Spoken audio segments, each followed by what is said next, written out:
for one sample. So this question is about one sample here. And the way we use the word sample is to say that if we have a whole population of something, we'll call this a population. So this could represent, say, all the prawns in Spain. Our sample is just going to be a small selection of the whole population. So we'd call this the sample, and then the whole circle, the population. It's kind of like a Venn diagram, but one is a subset of the other. So in these questions, we're going to be comparing the sample mean with the population mean. Let's get on with the question. The first thing you need to consider with a t-test is what kind of test it will be. For example, we might have one kind of t-test where we're looking at a one-tail t-test. A one-tail t-test means we're going to be studying just one side of the bell curve. We're just going to be having a look at the right-hand side of the bell curve. Similarly, we could have another one-sided t-test and we could be looking at the left side of the bell curve. Pause the video and have a think what you think a two-tailed t-test is going to involve. Excellent. Hopefully you realise it's going to involve both the left and the right-hand side. And effectively, the area of this side under the bell curve is going to be exactly the same as the area under this side of the curve. So all you need to do is you need to work out one of them, and then later we can talk about how we can double this statistic in order to work out the sum, for example. If we don't talk about this later in the video, it's because the calculator automatically does it for you. It just works out one side and then adds them both together. So let's have a look at this question. The first step we need to do with the t-test is to state the null and the alternative hypothesis. So HO and H1. For this, our null hypothesis, or HO, is always going to state that mu, or the mean, is equal to the number given in the question, 16. So what we're going to say is that if we think about the population and sample, and again I can annotate this diagram. This mu given in the question for the t-test questions always represents the mean of the whole population. So we're going to say the whole population mu is going to be equal to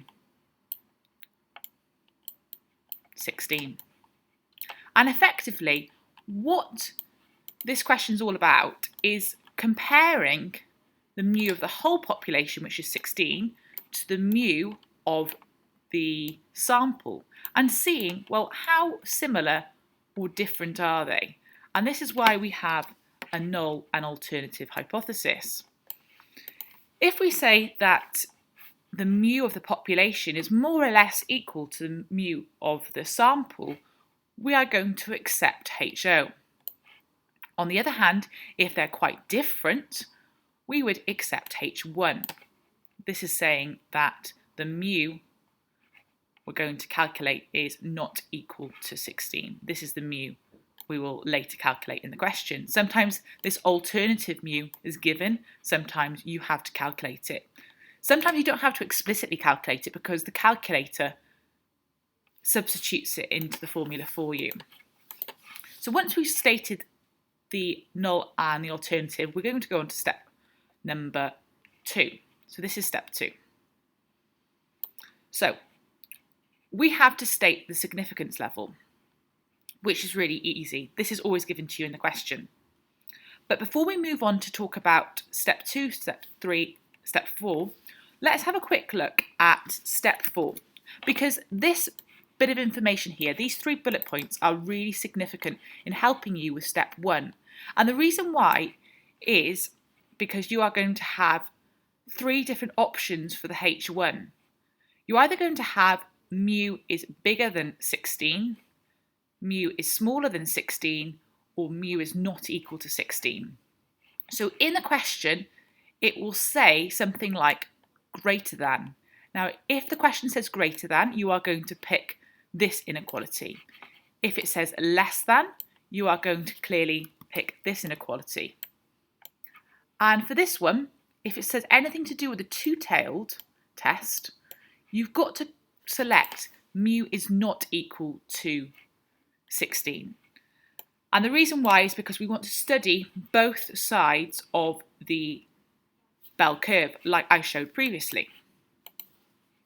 So once we've stated the significance level, which I'm going to write on the screen now, the significance level is 0.1. Pause the video and have a think about how this links to the question itself.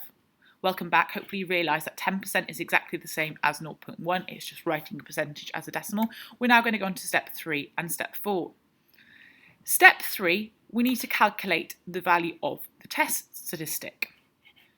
So if you were to do this as part of your IA, what you could do is substitute in each of these values. However, in this exam, you can just use the calculator. So we're going to talk about how you'd use a calculator. The first thing you need to do is press the stat button. I'm going to go through it step by step with this calculator alongside. So let's press the stat button and press edit. There's things in both the lists. We want to clear them out. So we're going to press stat, clear list, which is number 4. And then we're going to press, obviously, enter shortly. But first of all, we need to put list 1 and list 2 into the system.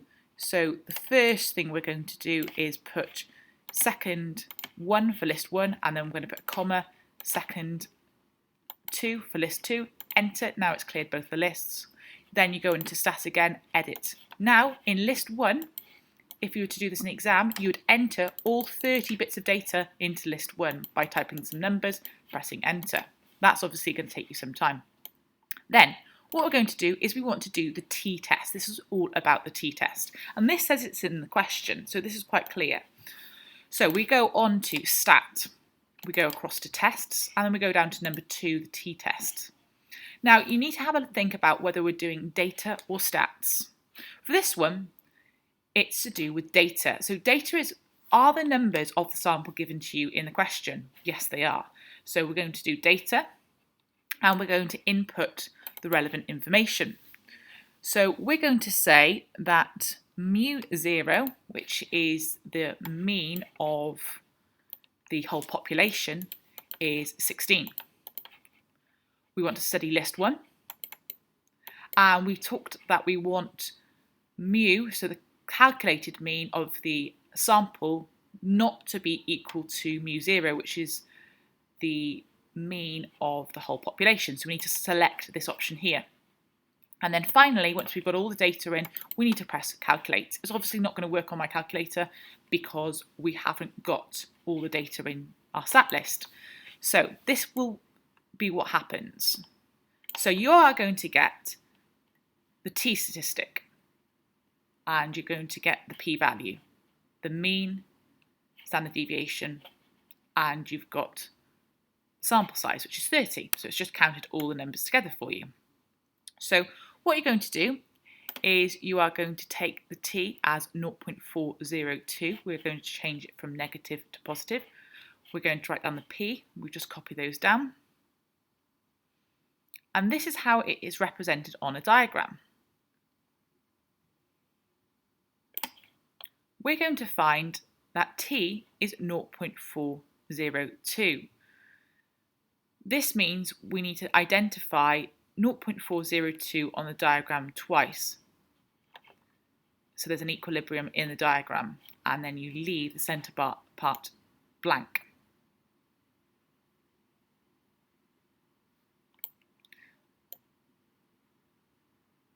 So what we need to do now is we need to have a think about what the p-value is going to be. So now what we need to do is we need to compare the p-value to 0.1.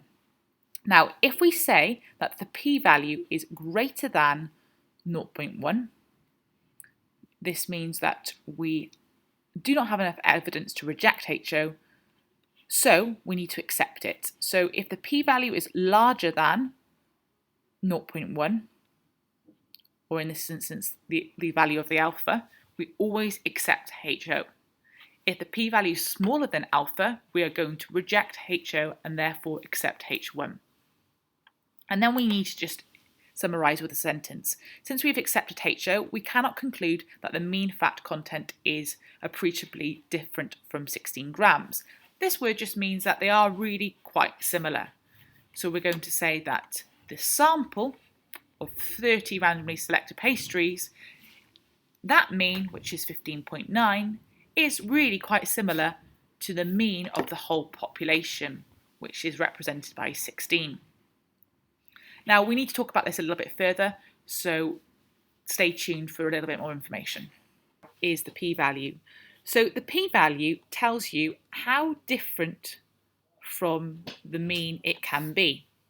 So we calculated with all the relevant statistics that the p-value is 0.402. So let's actually substitute in the relevant information into this graph. You don't need to do this in the exam, but I think this will be useful for you. We always say that mu is the central part of the graph. We know that mu is going to be 16 because that's given to us in the question. So if we assume mu is 16, our t statistic tells us that for something to be considered reasonably similar to 16, it can be 0.402 bigger and 0.402 smaller. This is why we have the minus here and we have the plus with this one here.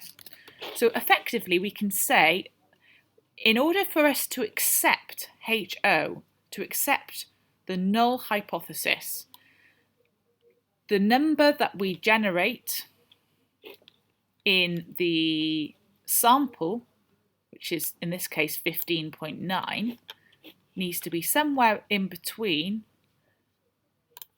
15.6, because that's going to be 0.4 smaller than 16, and then 16.4. And indeed, we can say that the 15.9 is in between these two values. Therefore, we're going to say that the 15.9 falls in the central part of the bell curve, and therefore we do accept the null hypothesis that the different mu's are really quite similar to each other. If for some reason our mean here was to be something different, such as 15.2, do you think we'd accept the null hypothesis in this instance? Welcome back. Hopefully you realise that if the mu value of the sample is 15.2, that is going to be smaller than the 15.6. And because it's smaller than the 15.6, we do not say that the mu's are similar. Therefore, we reject HO and we accept H1. Before I sign off on this video, I just want to clarify what the step-by-step process is. And the step-by-step process is as follows. We have steps, which are 6 steps altogether, very similar to the other tests we do. First of all, you state your null and your alternative. You state the significance. You calculate the t-statistic either with a calculator or using this equation, but we haven't used this equation, so don't do that. We then need to calculate the p-value, again using the calculator, and then use one of these inequalities. Step 5, you either accept or reject HO, and therefore accept or reject H1, and then you interpret your decision in words. I hope this helps, and let me know if you need any help.